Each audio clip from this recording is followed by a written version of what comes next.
As we move closer to the NBA season restarting, it's time to catch up with where we left off back in March. And today, I'll look at the Eastern Conference, where teams might be closer than they appear.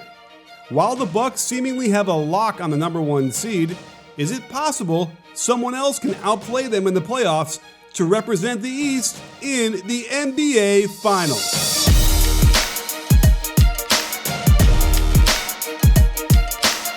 With a league-leading net rating of plus 10.7, the Milwaukee Bucks have been beating teams by the kind of margins we normally reserve for title-winning teams.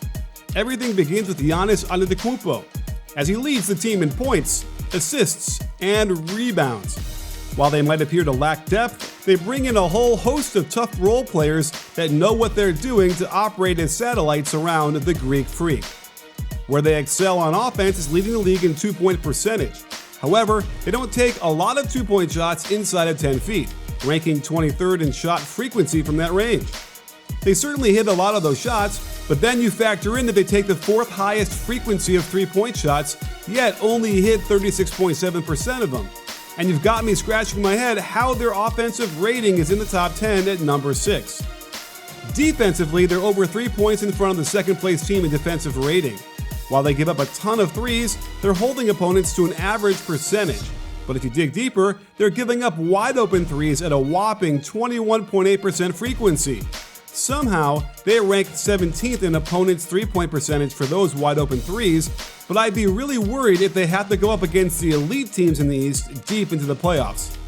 Let's examine why more than 1 in every 5 three-point shots taken against the Bucks defense is considered wide open. First off, they were so concerned with shots inside the paint that they'll help from one pass away in order to stop them from shooting it. But this opens up the easy kickouts from the post-up without anyone rotating from the weak side to cover for the double. Helping one pass away is a routine technique they use to stop dribble penetration, as both the wing and the corner lose sight of their own men in order to rotate to the ball. This is a very easy pass to make for the open shot. So be wary, Bucks fans. There are some strange numbers and methods they employ that may or may not lead them to the promised land. And if you have to rely too much on Eric Bledsoe, I fear we'll see a repeat of last year's performance. Which brings us to the Toronto Raptors, the team that won it all after beating the Bucks in 6 in the conference finals. Winning as much as they have without Kawhi Leonard shouldn't be that much of a surprise, since they did very well without him last year.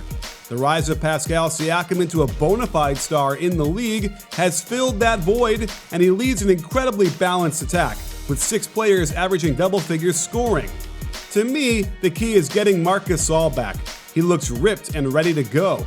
He will undoubtedly give their 12th ranked offense a big boost and continue to anchor the defense that ranks just behind the Bucks. You can see in these clips how Siakam and Gasol have good chemistry when playing out of the high post. This pistol action starts with a pin down from Fred VanVleet into handoff, and when it's contained, they flow into a gorgeous give and go for the easy stuff.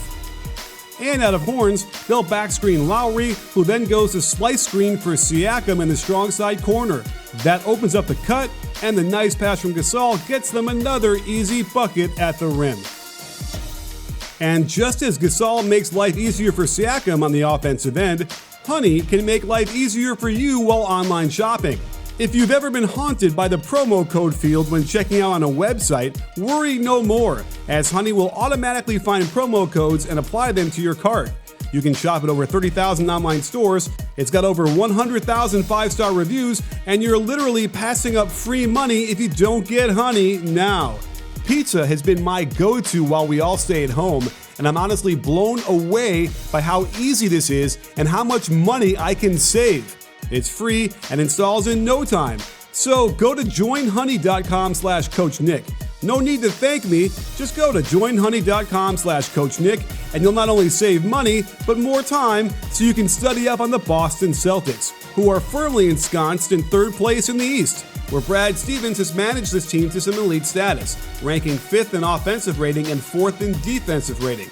Both Jayson, Tatum, and Jaylen Brown took steps forward, and the hiatus allows Kemba Walker's ailing knee time to heal properly. The real question is, can ultra small ball work in the East with Daniel Tice? And will their depth be an issue?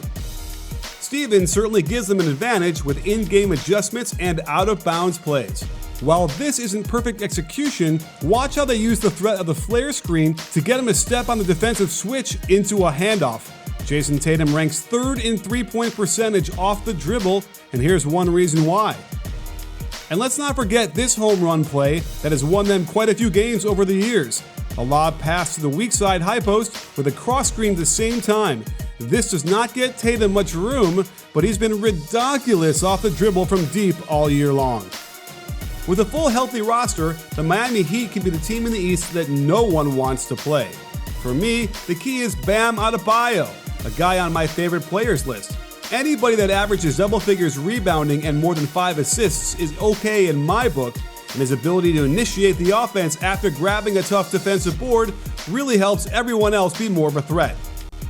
You already know about Jimmy Butler's abilities on both ends of the floor. Let's face it, he's damn tough. But it will be Bam and the shooters that will give the Heat a chance against the teams ahead of them. Speaking of which, his favorite target is Duncan Robinson, who's stroking it behind the arc at 45% on over 8 attempts per game. And they've got the two-man game down cold, with the handoff or re-handoff to eventually get him just enough space to quick release these beauties into the net. Let's move on to the Indiana Pacers, a vexing team considering they've got Victor Oladipo back from injury, but coming off a long layoff, and he might still be rusty. Add to that, Malcolm Brogdon tested positive for COVID-19, so we have no idea what kind of shape he'll be in once he's cleared to play, but they've got a lot of good pieces, and they're in the hunt for the 4th seed. Keep your eye on TJ Warren, who has been the leading scorer for this team.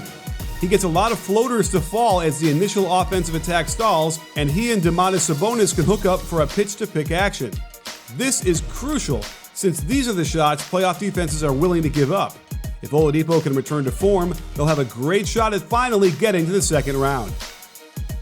There's no other way to describe this Sixers season than disaster.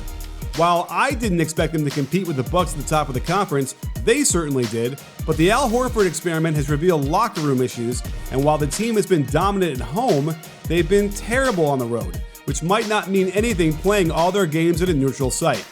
With no fans, Brett Brown might have more influence over the team since they can hear him and his staff barking orders, but it might not save his job if they don't have a good showing in Orlando. The Brooklyn Nets have big expectations. It's just not at this moment, as Kevin Durant and Kyrie Irving are out for the rest of the season and they're playing under an interim head coach in Jacques Vaughn. With a 5.5 game lead over the 9th-seeded Wizards, it's almost impossible for them to fall out of the playoffs. But until they get their 2 stars back, don't expect too much noise. Spencer Dinwiddie is their breakout guy, averaging 21-7, so look for him to take the lead. Here's an interesting set they run with him as they set a step-up screen first, then the screener gets a flare screen. But if Dinwiddie gets the defense to switch, he can use his shiftiness to get to the rim for a strong finish. And this time, if he draws the big man to him on the drive, he can hit DeAndre Jordan with a nice lob pass for the easy deuce. The good news for the Orlando Magic is that they've got Evan Fournier back healthy after an elbow injury. The bad news is that they're just not ready to make a huge push. Look for Jonathan Isaac to continue growing into a possible all-star role eventually, and for Markelle Fultz to continue finding his way into a solid NBA player. Evan Fournier has been a marksman for the Magic, and they get him a lot of shots running him off of pin downs by their big men. But they also use pistol action to hand off into a ball screen. By running his man into the pick, this is all the room he needs to get the shot off and in the hoop. This time, it's a pin down into a handoff, and because he's running into the catch, he can find plenty of room to knock down this top-of-the-key jumper. Washington has no incentive to compete for that 8th spot, and are so far behind that it's virtually impossible for them to move up. So, look for some major restructuring there in the offseason. And there you have it, sports fans. While Milwaukee might skate right to the conference finals, I think it'll be the Raptors who can present to them a lot of challenges, and ultimately will beat them again in 6 games to represent the East in the NBA Finals. But look for Miami to be a fly in the ointment as Eric Spoelstra relies on his title experience to coach them over their heads a little bit. Stay tuned for lots more coming up as we march towards the opening of the NBA season. If you like this video, please give it a thumbs up and subscribe to B-Ball Breakdown so you can get alerted right away when we drop a new video. This season will be filled with incredible content, so don't miss it. You in?